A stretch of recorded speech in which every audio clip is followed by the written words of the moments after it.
எல்லோருக்கும் வணக்கம். இன்று நாம் பார்க்க போகிற பதிவானது இயற்கையை காட்டும் இறை தத்துவம். கடவுளை பார்த்தவர்கள் யார், அவ்வாறு பார்த்தவர்களை நாம் எங்கனம் அடையாளம் கண்டுகொள்வது என்பதே.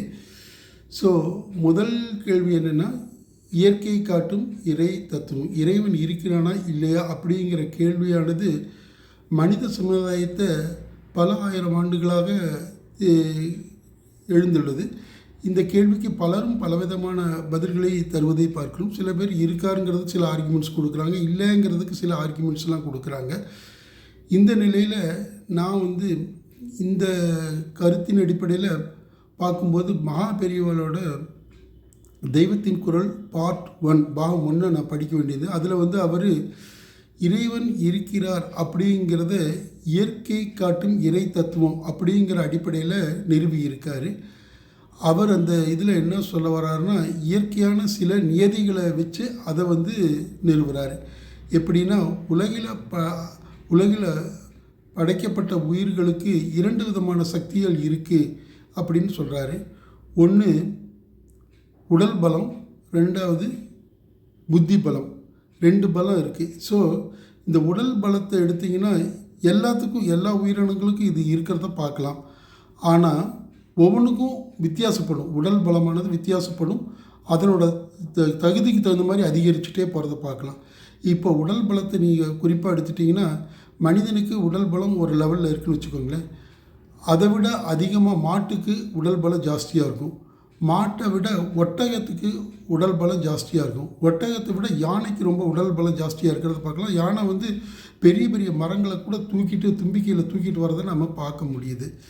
ஸோ இது வரிசையாக கிரேடேஷனில் ஜாஸ்தி ஆகிட்டே இருக்குது. 2வது புத்தி பலம். புத்தி பலம்ன்ட்டு வரும்போது, புத்தி அந்த படைக்கப்பட்ட உயிர்களுக்கு அதனோட ஸ்திதிகளுக்கு தகுந்த அளவுக்கு இருக்கும். அதனோட உணவை தேடிக்கிற அளவுக்கு அறிவு ஆண்டவன் கொடுத்துருக்கான். இப்போ அந்த வகையில் பார்க்கும்போது தாவரங்களுக்கு எலிமெண்ட்ரியாக சில அறிவுகள் இருக்கும். அதை விட கொஞ்சம் ஜாஸ்தியாக புழுக்களுக்கு இருக்கும். புழுக்களை விட ஊர்வனவற்றுக்கு இருக்கும்.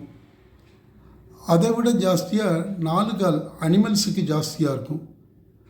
4 கால் அனிமல்ஸ்லேயும் சிலதுக்கு அதிகமாக இருக்கிறத பார்க்க. நாய்க்கெல்லாம் ஆடு மாட்டை விட கொஞ்சம் ஜாஸ்தியாக இருக்கிறத பார்க்கலாம் அறிவு.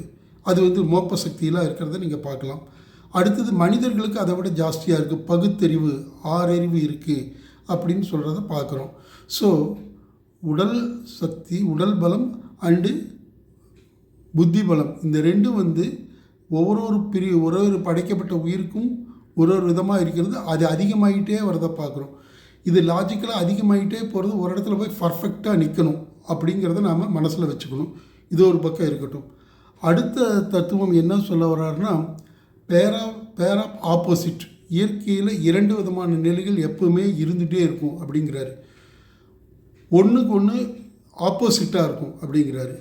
இப்போ பகல் இருந்தால் இரவு இருக்கும், இனிப்பு இருந்தால் கசப்பு இருக்கும், அப்புறம் இன்பம் இருந்தால் துன்பம் இருக்கும் அப்படிங்கிற மாதிரி இருந்துகிட்டே இருக்குது. அதே மாதிரி மனோநிலையை பார்க்கும்போது மனிதர்களுக்கு 6 விதமான தீய குணங்கள் இருக்குது, குறைகள் இருக்குது அப்படிங்கிறாங்க.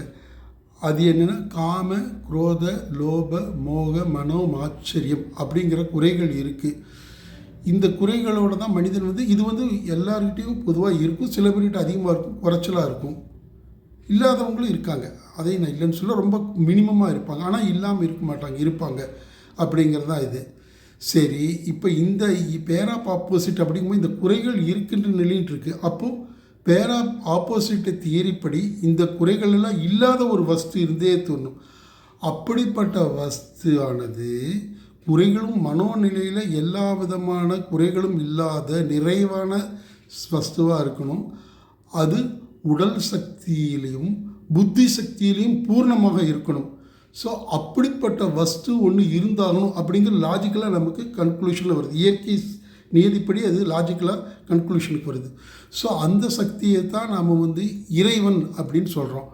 ஆனால் இறை நம்பிக்கை இல்லாதவங்க வெவ்வேறு பெயர்களில் அதை சொல்கிறத பார்க்குறோம். இயற்கைன்னு சில பேர் சொல்லுவாங்க, வேறு ஏதாவது பெயர்கள் கூட சொல்லலாம்.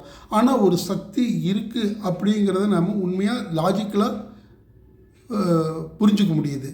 சரி, இப்போ இந்த சக்தியை பார்த்தவங்க யாராவது உண்டா அப்படிங்கிறது அடுத்த கேள்வி. அவர் எப்படி இருந்தார், கண்ணு காது மூக்கு நம்மளை மாதிரி இருந்தாரா என்ன அப்படிங்கிற கேள்வி வருது.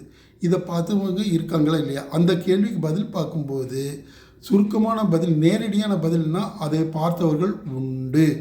அவர்கள் யார் என்றால் செல்ஃப் ரியலைசேஷன் ஆனவர்கள்.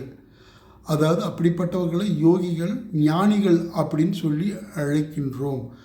அவர்கள் அத்வைத ஸ்திதிக்கு செல்லும்போது இறைவனை உணர்கின்றார்கள் அப்படிங்கிறது தான். அத்வைத ஸ்திதி அப்படிங்கும்போது என்ன ஆகுதுன்னா, மனமானது கரைந்து விடுகின்றது. அப்போ இறைவனை அவங்க தரிசனம் கிடைக்கின்றது அப்படிங்கிறத ஒரு சக்தியாக அவங்க பார்க்கலாம். எப்படி பார்க்குறாங்கிறது நமக்கு தெரியாது, அவங்களும் சொன்னது கிடையாது. ஏன் அப்படி பார்த்தவங்க வெளியில் சொல்லலாமே, ஏன் சொல்கிறதில்ல? நான் பார்த்தேன் அப்படின்னு சொல்லலாம்ல, ஆனால் சொல்ல மாட்டேன். எந்த ஞானியும் எந்த யோகியும் நான் இறைவனை பார்த்தேன் என்று சொல்ல முடியாது, சொல்லவும் மாட்டார்கள்.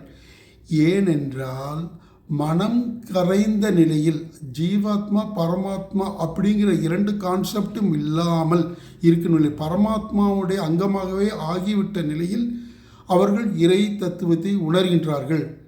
அப்போது அந்த தத்துவத்தை விட்டு வெளியில் வந்துட்டான்னு வச்சுக்கோங்க, துவைத்த தத்துவத்துக்கு வந்துடுறாங்க. அதாவது ஜீவாத்மா பரமாத்மா அப்படி இரண்டு கலந்த நிலைக்கு வரும்போது அந்த இரண்டும் ஒன்றாக இருக்கிற நிலையில் சொல்கிறதுங்கிறது முடியாது.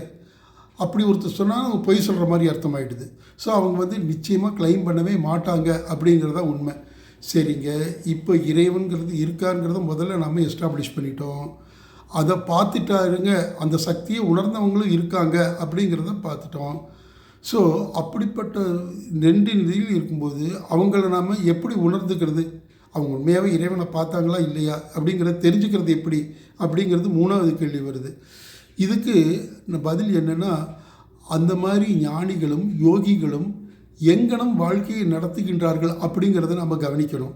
ரெண்டாவது, அவங்க பக்தர்களை அணுகும் விதத்தை வைத்து நாம் அறிந்து கொள்ளலாம். இந்த ரெண்டும் பார்த்திங்கன்னா தெரிஞ்சிடும் அப்படிங்கிறாங்க. அவங்க வாழும் விதம் எப்படி இருக்குன்னா, அவங்களோட தேவைகளை ரொம்ப மினிமமாக இருக்கும். சாப்பாடு ரொம்ப கம்மியாக இருக்கும், சாத்வீகமான சாப்பாடாக இருக்கும், வெளிப்படையாக இருக்கும். அவங்க எங்கேயுமே ஒளிவான வாழ்க்கையே எந்த இடத்துலையும் இருக்காது. ரெண்டாவது, அவங்க உடைகளும் ரொம்ப சிம்பிளாக இருக்கும். தூங்குற இடமும் ரொம்ப கம்ஃபர்ட்ஸ்லாம் எதுவுமே இல்லாமல் இருக்கும். எந்த விதமான கஷ்டங்கள் வந்தால் அதெல்லாம் அதை குறித்து எந்த விதமான வெளிப்படையான எண்ணங்களும் சொல்ல மாட்டாங்க. அவங்க அந்த மாதிரி நிலையில் இருப்பாங்க.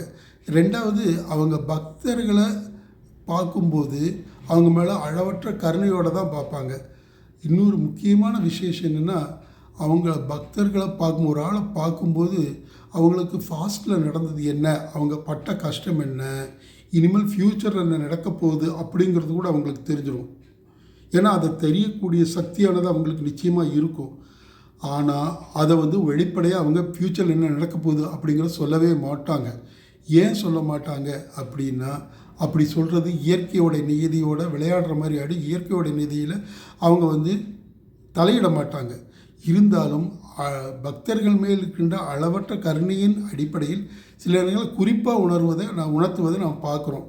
அவங்க சொல்கிறது கரெக்டாக புரிஞ்சுட்டவங்க இது பண்ணுவாங்க. ஆனால் அந்த சொல்கிறதன் மூலம் இயற்கையின் நீதியில் இன்டர்ஃபியர் பெய்யாமல் அதே சமயத்தில் பக்தர்களுக்கும் ஒரு குறிப்பாக சொல்லக்கூடிய காஷன் மாதிரி இருக்கும் அப்படிங்கிறத பார்த்துருக்கோம். அப்படிப்பட்ட அனுபவங்களை சில சொல்ல நான் கேட்டிருக்கின்றேன், நேரடி அனுபவங்களை.